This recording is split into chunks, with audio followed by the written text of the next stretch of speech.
Alam mo ba, bawat taon, libong-libong Pilipino ang nalulugin ng milyon dahil sa maling pamamaraan ng pagbili ng kotse. Paano? Pag-usapan natin to. Chinky Tan, with over 6 million Facebook followers, 2.8 million YouTube subscribers, and 2.4 million TikTok fans, is now all out to share with you the most practical, simplest path to lasting wealth. Hi there, this is Chinky Tan, your pambansang wealth coach. Nako, gusto nyo bang ng bagong sasakyan? Yung brand new ba? O second hand? Or utang dapat? Yan ba talagang tama na parang bilhin ng sasakyan? Alam nyo, napakaganda talaga pag bumili ng bagong sasakyan. Talagang presyong amoy. Preskong amoy talaga.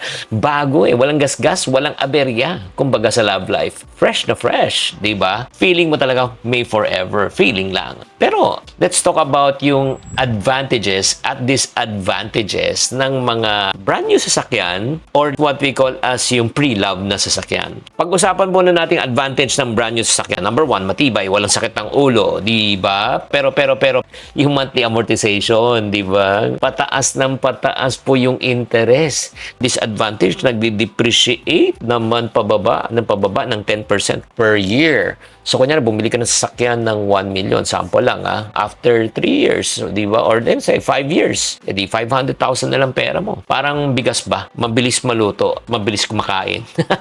Pero ito nga, ang second-hand car, syempre naman, ang kagandahan po niyan, wala ka nang babayaran na monthly, di ba? Tapos, hindi ka na mai-stress. Syempre, at saka ito pa, pag nagasgas, hindi masakit. Sanay na Pero minsan parang first love lang naman yan di ba? Kaya ang advantage nito, mas mura, wala ka ng utang. Disadvantage, syempre, repair, maintenance, surprise na gastos. But kung maingat talaga yung unang owner na alam mo talagang nabili mo talaga sa kaibigan mo, nag-upgrade lang ng sasakyan, magagamit mo pa. Sa matter of fact kami bumili kami ng isang sasakyan na Honda Jazz. Nabili ko lang ng 200 plus thousand. That was around 5 years ago. Hanggang ngayon, nagagamit pa rin namin. O, di ba? Kahit ibenta ko ngayon ng mga 190 yan, may bebenta pa rin yan Kung titignan po natin, yung difference talaga ng cash versus loan ito po. Pag bumili ka ng sasakyan na worth na 1 million through financing, baka umabot ng 1.4 to 1.5 yung bayad mo. So, imagine mo, tumaas ng 1 million to 1.4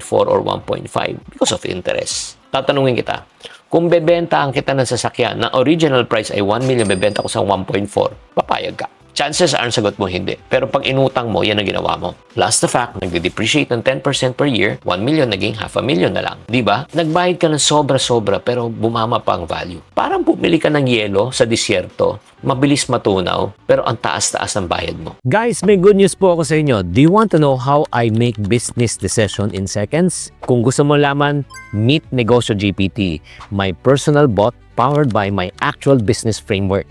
So kung gusto mong makuha to for free, again, you want to get access for free, click the link below or just type Nego GPT to gain access. See you there. What if naman? Ito naman, naisipin po naman natin na ayoko na maging pessimistic. Kaya mo mag-down payment o 5 years to pay. What if na lang biglang nawalan ka ng trabaho, mina ang negosyo mo? O diba? Di mo na kaya magbayad ng monthly. Ano mangyayari sa sakyan? Di mareremata. Remember, hindi porket kaya mo mag-down hindi mo lang tinitingnan yung monthly mo. Kailangan 5 years ang commitment na ito. Kaya nga, kung titignan po natin, nakausap ko rin ng isang car expert Tinanong ko siya si James Deakin. Let's talk about something else. One thing you're passionate about cars and whether we like it or not.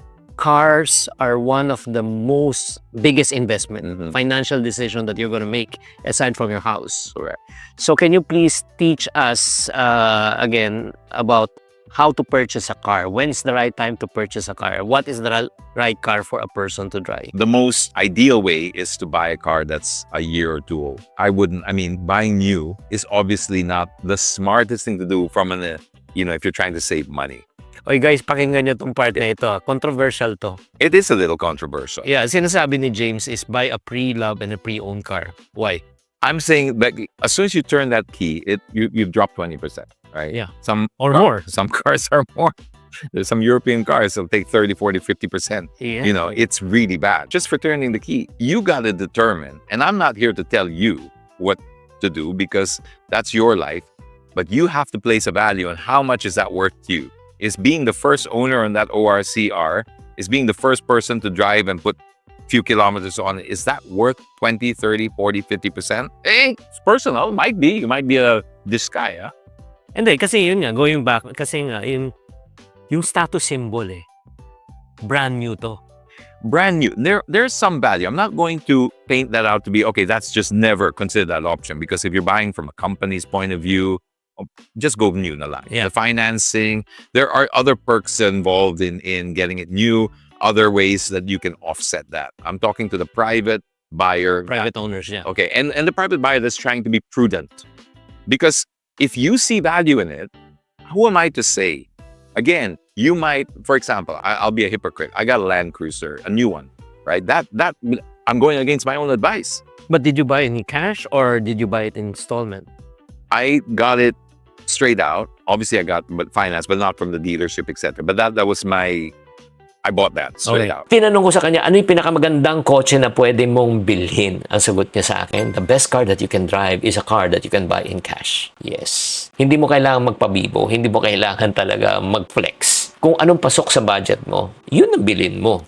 Gusto ko ng brand new. Sige, wala namang problema. Basta alam mo na, at least, di ba, kung anong babayaran mo. Kaya nga, kung bibili ka ng sasakyan, again, hindi ako nakikialam. This is just a suggestion. Rule number 1, yung kaya mong bayaran. Number 2, yung cash. Hindi mo kailangan ng bonggang sasakyan kung lugi ka naman buwan-buwan. Di ba? Mas okay na yun talagang sasakyan na talagang kaya mong bilhin, tumatakbo naman, and then in the near future, kung nakaipon-ipon ka na, pwede ka na bumili ng brand new. Kaya mga kapatid, kung gusto mo talagang matuto pa ng mga wais na diskarte sa pera, nako, mag-subscribe ka na sa channel na ito. At syempre naman, tutulungan kita kung paano kayo makatipid, tamang diskarte para makalaya sa maling desisyon sa pera. Sana man nakatulong sa'yo, paki-comment naman sa'yo. Ikaw naman, team brand new or team second hand? Paki-type lang sa comment section.